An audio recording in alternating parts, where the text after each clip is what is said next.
If you have been paying close attention to the sheer agony radiating from Britt Westbourne lately, you know exactly how fragile she is right now.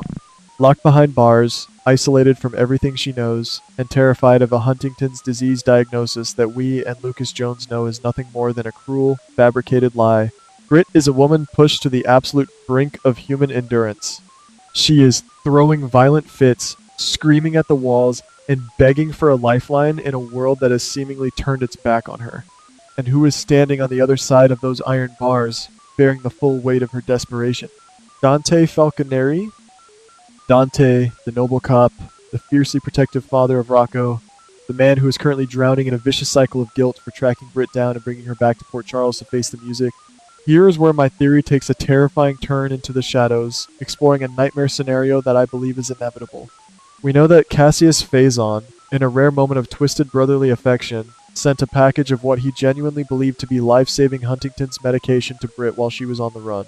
But we also know the sinister truth that remains completely hidden from our heroes. Ross Cullum intercepted that package. That ruthless, cold-blooded agent executed a manipulative scheme so vile it makes my blood run cold just thinking about it.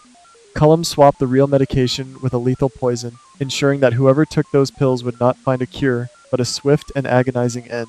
Cullum may be dead, but his hidden agenda is still very much alive, ticking like a silent time bomb just waiting for the right moment to detonate. Now, put yourselves in Dante's shoes for a moment, guys. He is watching the woman who went on the run with his son, the woman Rocco cares for, so deeply and fiercely, deteriorating before his very eyes. Dante has always had a massive hero complex. It is deeply woven into his DNA, inherited from a long line of men who take the weight of the world on their shoulders. He cannot stand by and watch someone suffer, especially not when he feels partially responsible for their misery. I suspect that after hours, perhaps even days, of Britt's desperate, tearful pleading from her cell, Dante's ironclad resolve will finally crack. He will look at her not as a fleeing fugitive or a prisoner, but as a terrified, dying woman begging for mercy. And in a moment of tragic compassion, he will decide to bend the rules. I believe Dante will secretly retrieve that confiscated package of medication, the very pills sent by Cassius that are currently sitting in an evidence locker, and bring them directly to Britt's cell. He will think he is performing an act of profound, life-saving compassion. He will believe with every fiber of his being that he is giving her the one thing that can ease her physical suffering and perhaps buy her enough time to face her legal battles with some semblance of dignity. This is the unholy alliance of circumstance and good intentions that soap operas absolutely thrive on. Dante, acting as the unwitting executioner, handing over a literal death sentence wrapped beautifully in the guise of medical salvation. Imagine the sheer, suffocating irony of this impending moment. Britt, completely unaware that Lucas Jones has discovered the saline solution and the glorious truth about her fake diagnosis, will look at those pills as her ultimate holy grail. She will not hesitate for a single second. If you ask me, the moment Dante places that vial in her trembling hands, she will swallow that medication with the desperate fervor of a drowning woman grasping at a life preserver in a stormy sea. She will close her eyes, perhaps whispering a silent thank you to her late brother Cassius, truly believing that the nightmare of her physical deterioration is finally being held at bay. She will think she has just won a second chance at life, but the relief will not come. Instead, the dominoes will begin to fall with a terrifying, unstoppable speed. Within mere hours, perhaps even minutes, the synthetic poison Ross Cullum so carefully selected will begin to violently ravage her system. I can picture the scene so vividly it hurts. Britt collapsing onto the cold, unforgiving concrete floor of her PCPD cell, gasping for air, her body convulsing in agonizing, unbearable pain. The symptoms will not look like the slow progression of Huntington's disease. They will look like a brutal, violent, systemic shutdown. The horrifying realization of what is actually happening will dawn on her in her final moments of consciousness. She has not been cured. She has been poisoned. When Dante hears the sudden commotion and rushes back to her cell, the sight that greets him will completely shatter his entire world. The woman he just risked his career to save will be dying on the floor, and the empty vial of pills will be lying right next to her limp hand. The sheer, unadulterated horror that will wash over Dante's face is going to be incredibly difficult for any of us to watch. He will instantly, sickeningly realize that the medicine he illegally provided was the direct catalyst for this nightmare. In that split second, the police rulebook will fly out the window. Protocol, chain of custody, the authority of the badge, absolutely none of it will matter anymore. Driven by pure adrenaline and a soul-crushing wave of guilt, Dante will not wait for paramedics to arrive at the station. I strongly suspect he will unlock that cell door himself, scoop Britt's lifeless body into his arms, and sprint out of the precinct like a man possessed.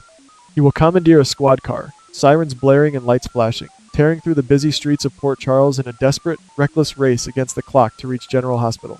This frantic, unauthorized action will be the second major domino to fall, instantly exposing his complicity to the entire police department and setting his own pristine career completely ablaze. As Dante bursts through the emergency room doors at General Hospital, screaming at the top of his lungs for a trauma team, the chaos will be absolute and overwhelming. Doctors and nurses will swarm Britt's stretcher, fighting tooth and nail to stabilize a woman whose internal organs are rapidly failing from an unknown, highly lethal toxin. And as Dante stands there in the hallway, covered in a cold sweat, his hands trembling uncontrollably, the true, devastating magnitude of his catastrophic mistake will begin to set in.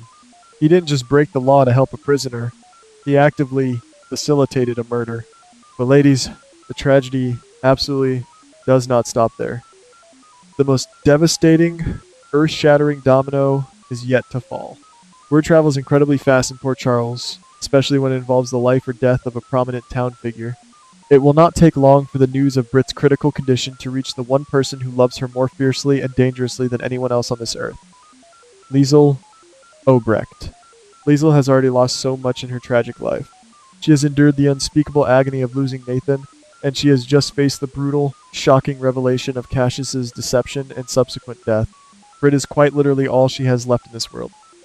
When Liesl receives that dreaded phone call, her deep grief will instantly curdle into a volcanic, unstoppable, terrifying rage. Picture Liesl storming into the sterile corridors of General Hospital, a fierce mother bear ready to tear the entire world apart to protect her wounded cub. When she looks through the glass and sees her daughter hooked up to life support machines, fighting a losing battle against a synthetic poison, she will demand immediate answers.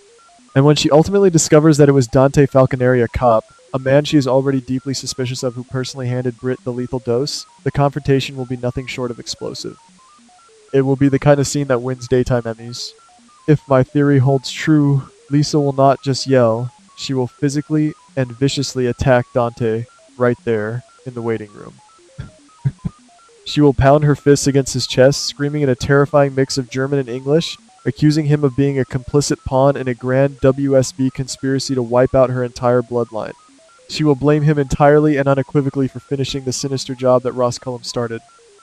Dante, completely paralyzed by his own monumental guilt, will likely just stand there and take the beating, absorbing every physical blow and every venomous word, because deep down in his soul, he will believe she is absolutely right. He will feel like a murderer.